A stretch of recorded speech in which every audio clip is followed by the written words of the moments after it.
अब हामी जाऊँ स्ट्रिङमा है। स्ट्रिङ भनेको चाहिँ अब टेक्स्टहरू क्यारेक्टरहरू राख्नको लागि चाहिँ युज हुन्छ। अनि सीको केसमा चाहिँ के छ भन्दा जस्तो जाभा स्क्रिप्ट अनि जाभा होइन अरू प्रोग्रामिङ ल्याङ्ग्वेजहरूमा चाहिँ के छ भन्दाखेरि स्ट्रिङ चाहिँ डेटा टाइप छ क्या। तर चाहिँ सीको केसमा चाहिँ के छ भन्दाखेरि स्ट्रिङ टाइप छैन होइन। अब भेरिएबलहरू इजिली क्रिएट गर्न मिलेन होइन। त्यो भएपछि अब हामीले चाहिँ के गर्नु पऱ्यो भन्दाखेरि यो क्यारेक्टर टाइपमा चाहिँ एउटा एरे बनाउनु पऱ्यो अनि त्यसरी चाहिँ हामीले गर्न सक्छौँ। जस्तो चाहिँ हामीले अहिले एरे पढेको थियौँ होइन। जस्तो चाहिँ यो पछाडि स्क्वायर ब्राकेट आउने बित्तिकै के हुन्छ एरे हुन्छ। यो क्यारेक्टरको भेरिएबल के भयो भन्दाखेरि यो चाहिँ एरे अफ क्यारेक्टर भयो क्या। ग्रिटिङ्स भन्यो हेलो भन्यो होइन। यसरी चाहिँ हामीले के गर्न सक्छौँ भन्दाखेरि डिफाइन गर्न सकिन्छ है। अनि यसमा चाहिँ के छ भन्दाखेरि चाहिँ नि यो क्यारेक्टरको लागि चाहिँ डबल कोट चाहिँ हुनु पऱ्यो है। हाम्रो उसमा चाहिँ डबल कोट अब स्ट्रिङ भइसकेपछि अब यो त जाभा स्क्रिप्टको केसमा जाभा केसमा यही नै थियो, पिएचपीको केसमा यही नै हुन्छ भने चाहिँ हामीले के गर्नुपर्छ डबल कोटले चाहिँ लागि ऱ्याप गर्नुपर्छ है। अब हामीले चाहिँ प्रिन्ट भनौँ न प्रिन्ट गर्दाखेरि यसको फर्मेट स्पेसिफायर भनेको चाहिँ के हुन्छ पर्सेन्टेज यास हुन्छ है। यो भने चाहिँ के हुन्छ भन्दाखेरि स्ट्रिङ भनेर बुझ्छ होइन। जस्तो यो हेरौँ होइन। अब यसलाई एक्सेस भनेको अब कसरी एक्सेस गर्ने भन्ने कुरा मोडिफाई भन्ने कुरा त सिमिलरै भइहाल्यो।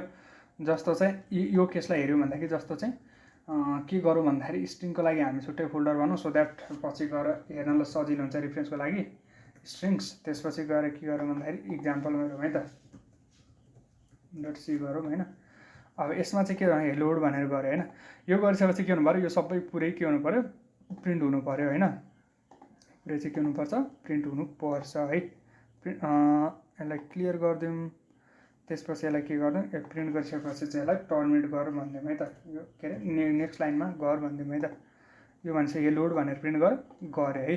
सिम्पल इज द्याट है। यसरी चाहिँ हाम्रो के गर्छ भन्दाखेरि हामीले स्ट्रिङ यसलाई यसरी डिफाइन गर्यो एरिया अफ क्यारेक्टर भनेर अनि यसरी चाहिँ हामीले प्रिन्ट गर्न सक्छौँ है। यो भयो सिम्पल इक्जाम्पल। अब हामीले मोडिफाई गर्ने कसरी जस्तो मोडिफाई गर्नु पऱ्यो भन्दाखेरि जस्तो चाहिँ कसैले मोडिफाई गर्नु पऱ्यो भनेदेखि अघि हामीले गरेको जस्तै गरी भनेको अब एक्सेस गर्ने भनेको कसरी एक्सेस गर्न सक्छौँ भन्दाखेरि हामीले एक्सेस गर्ने भनेको चाहिँ यसरी एक्सेस गर्न सक्छौँ क्या। जस्तो चाहिँ इच एलिमेन्ट एक्सेस गर्नलाई यो त पुरै टेक्स्ट गरेको भयो होइन। अब यहाँनिर चाहिँ हामीले एउटा गर्नु छ भनेदेखि जस्तो चाहिँ ग्रिटिङ्स जे भनेर यसरी मोडिफाई गर्न सक्यो भनेदेखि जस्तो चाहिँ हामीले के गरौँ भन्दाखेरि सरी यहाँनिर मोडिफाई गरेर प्रिन्ट गर्यो होइन। ल ठिक छ हामीले चाहिँ मोडिफाई नगरिकन यहाँ प्रिन्ट गरेको छ। फेरि हामीले चाहिँ के गर्यो मोडिफाई गरेर प्रिन्ट गर्यो है त भनेर पछि जस्तो चाहिँ अब यसलाई मोडिफाई गरेर प्रिन्ट गरौँ है। यसलाई हटाइदिउँ। त्यसपछि यो गरिसकेपछि के हुन्छ हेलोड भयो जेलोड भयो है त। भने चाहिँ यसरी चाहिँ हामीले मजाले नै पहिला जसरी चेन्ज गरेको थियौँ त्यसरी नै हामीले चेन्ज गर्न सक्यौँ है। सिङ्गल डाइमेन्सन एरियामा चाहिँ चेन्ज गरेको जस्तै भयो है यो चाहिँ। अब यसरी हामीले मोडिफाई पनि गर्न सक्यो। अब यसलाई अब भनौँ न यसको चाहिँ लुप गर्नलाई चाहिँ अब इन्डेक्सले अपरेट गर्ने हो। यसरी हामीले लुप लागेको जसरी हामीले लुप लाउन सक्छौँ होइन।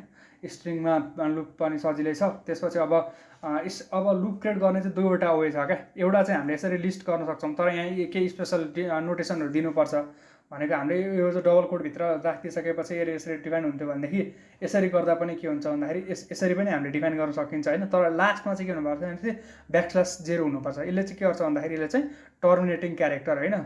यो चाहिँ के हुन्छ यो क्यारेक्टर चाहिन्छ त्यसले चाहिँ गर्छ भन्दाखेरि नल टर्मिनेटिङ क्यारेक्टर नल आइसकेपछि टर्मिनेट गर होइन त्यतिसम्म मात्रकै स्ट्रिङ हो भन्ने चाहिँ जनाउँछ। अनि यसको साइज चाहिँ के छ भन्दाखेरि दुइटाकै साइज एउटै हो क्या है। अब यसको डिफ्रेन्स भनेको चाहिँ यो दुईवटा डिफ्रेन्ट वे भयो। अब फर्स्ट चाहिँ लेख्न सजिलो छ झुकिँदैन झुकिन्न। तर सेकेन्डको चाहिँ के भन्दा टर्मिनेट हुने ठाउँमा चाहिँ ब्ल्याकस्ल्यास 0 राखिदिनु पऱ्यो होइन। यो गरेपछि चाहिँ कम्पाइलरले के हुन्छ यहाँबाट टर्मिनेट गर्ने हो भन्ने चाहिँ बुझ्छ होइन। नल टर्मिनेटर यो हो अब यहाँबाट टर्मिनेट गर्नुपर्छ भन्ने बुझ्छ होइन।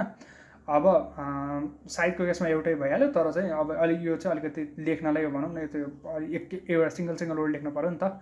त्यो भएर अलि यो चाहिँ अलिकति झ्याउ लाग्दछ है। अब यु क्यान ट्राई इट। अब साइज अफ गरेर हामीले अब दुईवटा यसरी डिफाइन गरेर यसरी साइजहरू भनौँ न यसरी प्रिन्ट गर्न सकिहालिन्छ।